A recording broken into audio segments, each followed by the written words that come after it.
इस ग्रंथ में आचार्य महाराज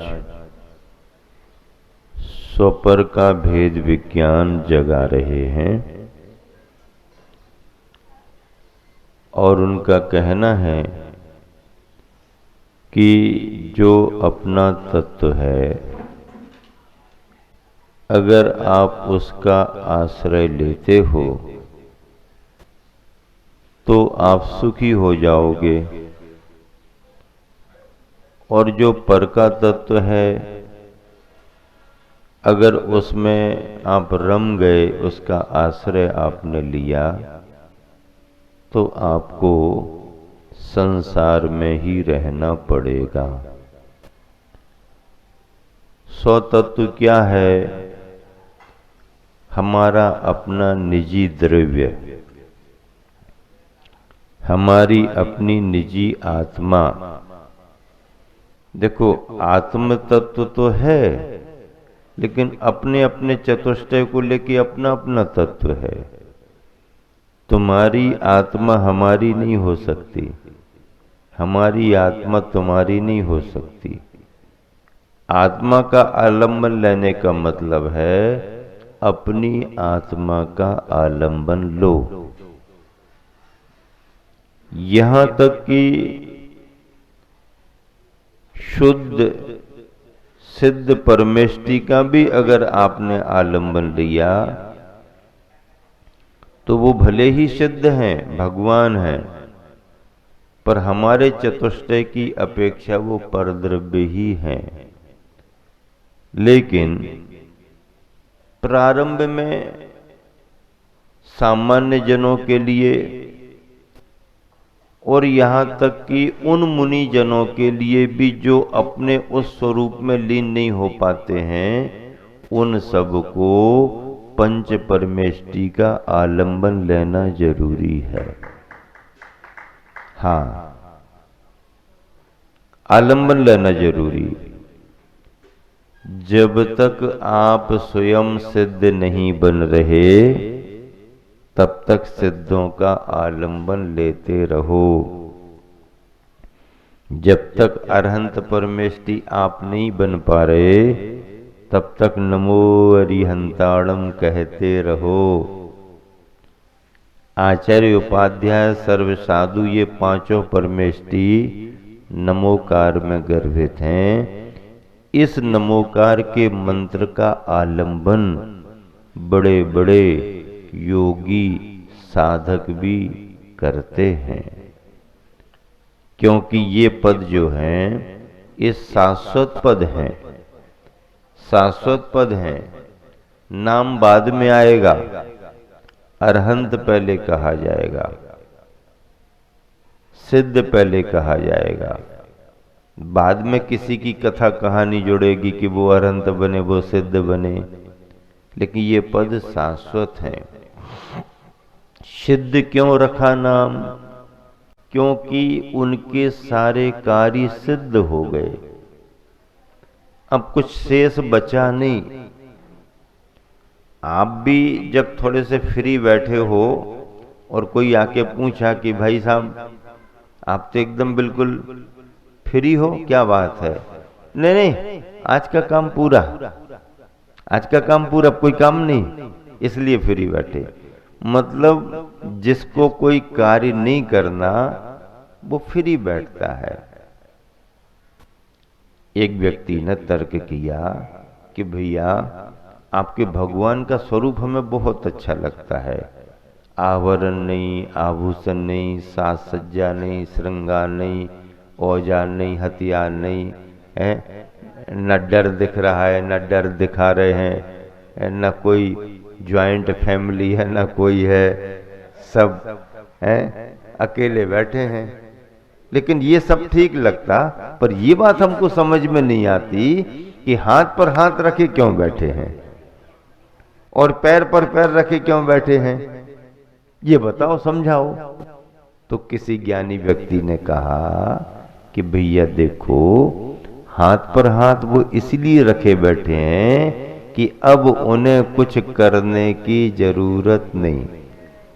क्या संजीव क्या करे, हाथ पर हाथ रखे इसलिए बैठे कि अब उन्हें कुछ करने की जरूरत नहीं। जो कुछ करता है, जिसे कुछ करना है, वो सक्रिय रहता है। हाथ चलाएगा, ये करेगा, वो करेगा, उठाएगा रखेगा, उठाएगा रखेगा। कुछ करना है, हाथ चलते रहेंगे। और जब कुछ काम ही नहीं है तो फिर क्या करेगा? काम नहीं है तो फ्री होके बैठेगा। कभी कभी बाजार में किसी को देख करके आप लोग पूछने लगते हो कि भैया सीजन चल रहा है, इतनी भीड़ भाड़ आ रही है भर सीजन में, तुम हाथ पर हाथ रखे काहे बैठे? क्या पूछते हैं कि हाथ पर हाथ रखे क्यों बैठे हो तुम? तो वो धीरे से कहता, भैया क्या करें यार, कछु काम ही नहीं है। अच्छा, कैसे कैसे काम नहीं है? जुगाड़ तो जमाई थी लेकिन कुछ जमा नहीं, इसलिए फ्री बैठे हैं।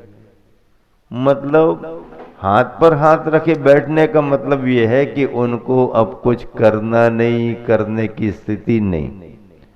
भैया ये बात तो समझ में आ गई, कुछ करना नहीं इसलिए हाथ पर हाथ रखे बैठे, लेकिन पैर पर पैर जमाए क्यों बैठे हैं? क्या बात है? या तो खड़े दिख रहे हैं या बैठे दिख रहे हैं, पैर बराबर हैं। तो उसको समझाया गया कि देखो अब इनको कहीं जाने आने की आकुलता है ही नहीं। जिसको जाना आना हो उस तरह की तैयारी में रहता है, मानसिकता में रहता है, उसके पैर खुले रहते हैं। कब भागना पड़े, कब दौड़ना पड़े, कब चलना पड़े, रेडी, सतर्क रहता है, अलर्ट रहता है। कब ऑर्डर आ जाए आगे बढ़ो, कब जरूरत पड़ जाए आगे बढ़ो। तो जिसको कहीं आने जाने का विकल्प है उसके पैर खुले हुए रहते हैं, और जिनको आने जाने का विकल्प नहीं उनके पैर बंधे हुए हैं। हमारे भगवान हाथ पर हाथ रखे, पैर पर पैर रखे इसलिए हैं कि ना अब उन्हें कुछ करना है और ना यहां वहां जाना है। एक व्यक्ति ने पूछा, श्रावक और साधु में अंतर क्या है? क्या श्रावक और साधु में अंतर क्या है, बताओ भाई। श्रावक कैसे क्या? शास्त्र की परिभाषा नहीं बताना, आप तो हमारे को अनुभव की परिभाषा बताओ। श्रावक और साधु में क्या अंतर है? तो उत्तर दिया गया कि जिसका मन टिका हुआ हो, जिसका मन टिका हुआ हो और पैर चलते रहते हो वो साधु। मन स्थिर है और पैर गतिमान, एक ही जगह से बंध के नहीं रहेगा। जिसका मन टिका हुआ हो और पैर चलते रहे वो साधु। और श्रावक कौन? जिसके पैर टिके हुए हों और मन चलता रहता हो, वो गृहस्थ श्रावक। गृहस्थ श्रावक कौन? जो टिका हुआ है, एक जगह है, उसका एड्रेस है, उसका निवास पक्का है। तो टिका हुआ तो है, वो एक जगह रहता है टिका हुआ, लेकिन उसका मन यहां वहां चलता रहता है क्योंकि वो गृहस्थी में है। तो जिसका मन टिका हुआ है और पैर चलते रहते हैं वो साधक साधु। और जिसके पैर टिके हुए हों लेकिन मन घूमता फिरता चलता रहता है वो गृहस्थ श्रावक है। छोटी सी परिभाषा है, शास्त्र में लिखी नहीं मिलेगी लेकिन समझ में आती। हाँ, ये बात सही है। गृहस्थ वो है जिसका ड्रेस और एड्रेस फिक्स है। कोई ना कोई ड्रेस रहेगी, कोई ना कोई एड्रेस रहेगा। लेकिन साधु वो है जिसका ना कोई ड्रेस है और ना कोई एड्रेस है। जहां गया वहां का हो गया, जहां गया वहां का हो गया। बस जितने दिन रहा रहा,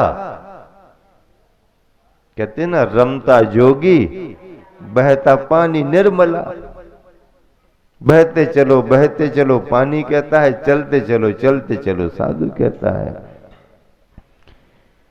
अपने गुरुवर ने अपने जीवन में जो किया वो अपन सबके सामने है। बड़ा आदर्श है, बड़ी सहज और बड़ी सरल चर्या थी।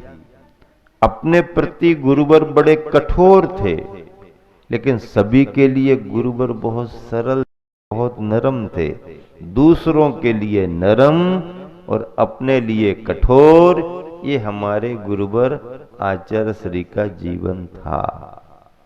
अपन उन्हीं बातों को यहाँ पर पढ़ रहे हैं कि अगर हमने पर पदार्थ से अपना नाता जोड़ा तो हमारे को परेशानी होगी, और अगर अपने से हमने जुड़ना शुरू किया तो धीरे धीरे हमारी परेशानियां दूर होती जाएंगी। अध्यात्म का उपदेश इसी तरह से होता है। उपदेश अलग अलग होते हैं। परिवार को चलाने का उपदेश हो तो अलग व्याख्या होगी कि परिवार को कैसे चलाएं। संस्था को चलाने की बात हो तो संस्था को कैसे चलाएं, उसका उपदेश अलग होगा। समाज को चलाने की बात हो तो क्या करना चाहिए, कैसा नहीं करना चाहिए, समाज को चलाने का अपने में अलग उपदेश होगा। संघ को कैसे चलाना, उसकी अलग व्याख्या होगी, और अपने आप को कैसे चलाना, उसकी व्याख्या अलग होगी। जैसा प्रसंग वैसी व्यवस्था, और उस व्यवस्था की वैसी व्याख्या होती है। व्याख्याएं बड़ी होती हैं, एक दूसरे प्रसंगों से जुड़ करके होती हैं। उन सब व्याख्याओं को समझ करके फिर अपना भला जिसमें होता है, अपना भला जिसमें होता है वो कार्य करना चाहिए। यही उपदेश का सार माना गया है। श्लोक नंबर देखिए, 46वां नंबर का श्लोक है। पर से अनुराग का फल। अविद्वान पुद्गल द्रव्यम यो विनंदति तस्य तत् न जातु जंतोः सामीप्यम चतुर्गतिषु मुंचति। एक साथ मिलकर के, अविद्वान पुद्गल द्रव्यम यो विनंदति तस्य तत् न जातु जंतोः सामीप्यम चतुर्गतिषु मुंचति। यह जो अविद्वान, विद्वता से रहित, अविद्वान किसे कहते हैं, विद्वता से रहित अविद्वान माना गया। मूर्ख अथवा बहिरात्मा, क्या कहें उसे, मूर्ख भी कह सकते, बहिरात्मा भी कह सकते। बहिरात्मा का मतलब क्या है, जिसको शरीर और आत्मा का भेद विज्ञान मालूम नहीं। जीव और शरीर को एक गिन करके जो चलता है वो बहिरात्म। अंतरात्म कौन, जो दोनों के अंतर को समझने लगा। भले एक साथ हैं लेकिन जीव अलग है और शरीर अलग है, भले दोनों एक साथ हैं। ये हमारी नर नारकादि पर्याय दोनों की मिक्स परिणति है, लेकिन दोनों के स्वभाव गुणधर्म अलग अलग हैं, और कभी किसी अवस्था में जाकर के दोनों अलग अलग हो सकते हैं। ये अंतर जो जान लेता है वो अंतरात्मा। देह जीव को एक गिने बहिरात्म तत्व मुधा, मुधा मूर्ख। देह जीव को एक गिने, बहिरात्म हो गया। दोनों के अंतर को जानने लगा, वो अंतरात्म हो गया। और जान करके जिसने अपने घातिया कर्मों को नष्ट कर दिया, अघातिया कर्म भी नष्ट कर दिए, वो परमात्म अरहंत और सिद्ध परमेष्टि बन जाते हैं। ये अंतर है बहिरात्म और अंतरात्म का। तो जो व्यक्ति अविद्वान है, अर्थात अविद्वान उसे कहा गया जिसको सम्यक दर्शन की भूमिका नहीं बनी। सम्यक दर्शन पाने के बाद, भेद विज्ञान का ज्ञान होने के बाद भी जो उसमें स्थिर नहीं है, उसको भी अविद्वान कहा जाता है। ऐसा वह बहिरात्मा, मूर्ख, जड़ अथवा अविद्वान पुद्गल द्रव्यम, पुद्गल द्रव्य को अभिनंदती आत्मी भाव से समादर करता है, पुद्गल का आदर करता है, पुद्गल का बहुमान करता है, पुद्गल का सम्मान करता है। जब वह अज्ञानी प्राणी पुद्गल को बहुत आदर सत्कार देने लगेगा तो फिर क्या होगा? तस्य जंतो हो, उस प्राणी का, तत् वह शरीर आदि पुद्गल द्रव्य जातु कभी भी चतुर्गतिषु, चारों गतियों में सामीप्यम न मुंचती, साथ नहीं छोड़ता। तुमने हमको बुलाया, हम तो तुम्हारे साथ लग गए। तुमने क्यों बुलाया? बुलाया तो बस वो किसी देव को बुलाओ, देव को बुलाओ, देव को बुलाओ, देव को बुलाओ, मंत्र साधना करो, मंत्र साधना करो, देव को बुलाओ, बुला लो। अब बुला लिया, कहने लगा आज्ञा दो, क्या करना है? ये करो, वो करो, ऐसा करो, वैसा करो। 2 4 10 20 काम बता दिए। अब 10 20 काम बता दिए, फटाफट उसने कर दिया। और काम बताओ, और काम बताओ, और काम बताओ, और काम बताओ। कहाँ तक काम बताएं? नहीं नहीं, आपको तो काम बताना पड़ेगा, आपने बुलाया है। अब वो काम बताने में परेशान होने लगा। अब बहुत वो तो खड़ा ही है, काम बताओ, काम बताओ, काम बताओ। अब काम बताने में परेशान हो गया। किसी समझदार ने कहा कि तुमने बुला लिया, बहुत बड़ी गलती कर दी, कितना काम बताते रहो, काम बताना ही पड़ेगा, तो क्या करें, कैसे छुटकारा पाएं? तो कह दिया नसैनी बना लो और कह दो कि चढ़ो उतरो, चढ़ो उतरो, चढ़ो उतरो, चढ़ो, तो चढ़ते उतरते रहो। अब जब थक जाएगा तो भाग जाएगा, थक जाएगा तो भाग जाएगा, और नहीं तो चढ़ो उतरो, चढ़ो उतरो, चढ़ो उतरो। अब तुमने बुलाया, तुम्हारे पीछे पड़ गया। अब काम बताओ, का कारखाना बड़ा कर दिया, खड़ा कर दिया, प्लांट इतना बड़ा डाल दिया, अब मशीन चालू हो गई। अब डालो ना उसमें, नहीं नहीं नहीं डालो, तो बिना डाले फिर कैसे काम बनेगा? मशीन खड़ी रहेगी, डालो डालो डालो डालो। अब कहां तक डालो? इस तरह से पुद्गल द्रव्य उसी का पीछा करता है जो पुद्गल द्रव्य को आदर, बहुमान, सम्मान देता रहता है।